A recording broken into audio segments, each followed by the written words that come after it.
Happy Wednesday. All right, let's get into it. The narcissist was just an ant in your garden. Right, so I want you to envision with me that you are a master gardener, okay? And while in your garden, digging in your beautiful little garden, you notice there's an ant. And this ant is holding a red bean. It's a bright red bean, so it makes you interested. You want to know more about this ant. You put down your gardening shears and your gardening tools, and you decide to grab your magnifying glass because you want to look at this ant because you love everything about nature and you're a kind-hearted person. So you want to give this ant a little attention and see what he's up to in your garden. So you get your magnifying glass out and you start to look, and you're following this ant. And you realize, oh, that red bean is from my garden. And you start thinking about all the different scenarios that this ant could be going through. You're like, oh, he's so cute. I bet he's the most popular ant in this colony. I bet he's going to go share that red bean. I bet he's a generous ant. He probably brings back cool things all the time.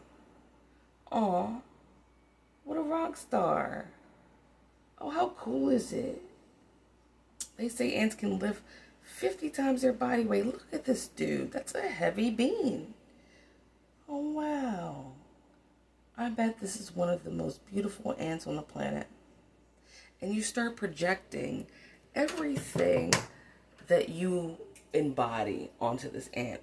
All your positivity, all your foresight into the future about how beautiful the world probably is and is going to be, and all the ways in which this ant probably houses all these gorgeous personality traits you have in your mind for this little ant, this big future and this big outlook for this little ant who's carrying this beautiful red bean that you just know is going to make him somebody in his ant world, right? In his colony. He's probably the best ant ever, according to your projection, based off of how great you actually are, right? Sound familiar? Did we do that with the narcissist? Did we pick little tiny shimmers of hope, little teeny little specks of shimmer that you might have seen kind of dusted onto them, that you took, grabbed, amplified with a magnifying glass and projected onto them all the possibilities of their potential, right? Even though they're just doing them as they normally do, but you, because you're awesome, and you because you're great, and you because you're kind, and you because you're creative, and you because you would share things, and you because you're the master gardener, you assume that everything that passes through your garden feels the same and does the same shit. And so while you're looking at this ant, you're thinking, oh, this ant must be on his way to do great things as well. He has to be. I mean, he's in my garden. Come on, right? So then you look at him so deeply with this amplified version of himself that you just created with your little magnifying glass because you're so curious and you love beautiful things, right? That you don't realize that the sun has risen high behind you. Because why? Because you love the sun. The sun feels good on your skin. You soak it up and you use it and you project the sun out into your hands when you are planting these gorgeous things within your garden that provide sustenance for you and all of those around you who you love and care for. So while you're not paying attention, the sun penetrates your magnifying glass and all of a sudden you're like, hey, what is that? And, What? Oh my, what happened? The little ant has burned alive. It burned up. Why did it burn up? Could it be that it couldn't handle the light? Could it not handle the sun? I love the sun. How would the sun kill something that lives in my garden? Everything else in my garden enjoys the sun. Everything in my garden loves the sun. That's what makes it grow. What happened to this ant? Could it be that it couldn't handle the light in its extremity? Could it be that the narcissist appeared to discard you, but really his spirit disintegrated under the amplified light that is within you, that shines on you and through you, and you didn't even realize that it was not of your garden, it was just passing through your garden. Everything that is of you does not go down because of the light. It actually, the light that you provide, the light that God provides you to even provide it, helps everything grow. So why the ant? Because the ant never really belonged in your garden. It was an intruder. And although it looked beautiful because it was carrying a beautiful red bean, even the beautiful red bean that was in his mouth came from your garden. So it only looked beautiful because of what you provided it unknowingly. And once you knew that it was a bean from your garden, you were so generous that you didn't even get mad that the thing from your garden is what made the ant special, right? Let's go though. You wonder what's happening, and you see with your magnifying glass, you start to notice that all the other ants start to circle this one ant.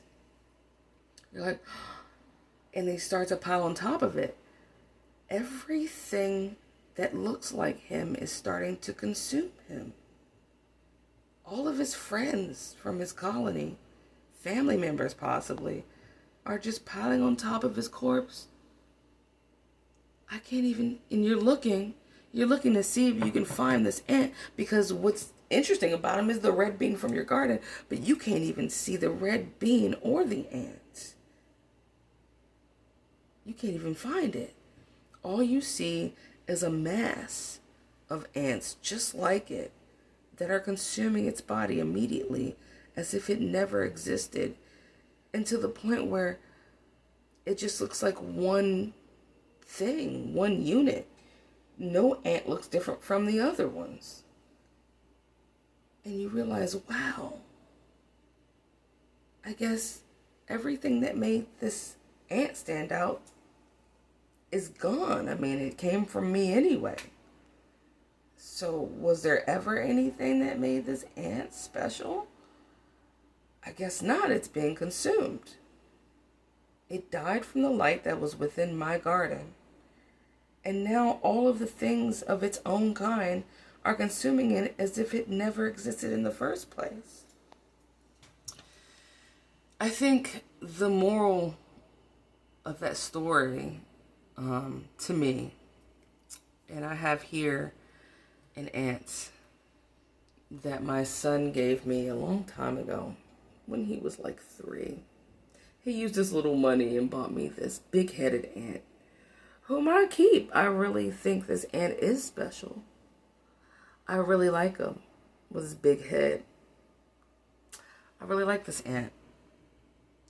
But the thing is, though, if he were to be surrounded by millions like him, and there are thousands upon thousands of narcissists on this planet, I wouldn't even notice he exists. Minus the red bean that kind of makes him stand out. There wouldn't even be anything, I almost even dropped it. There wouldn't even be anything that made him anything other than just another ant. And being that he's just another ant, minus the red bean, minus the light from my garden, don't you think that it's possible that it wasn't anything ever great about that narcissist? And when you quote unquote lost them, which was not a loss to begin with, you realize you just romanticized someone who was never special to begin with. Okay. Let that sink in. I love you guys and happy Wednesday. Bye.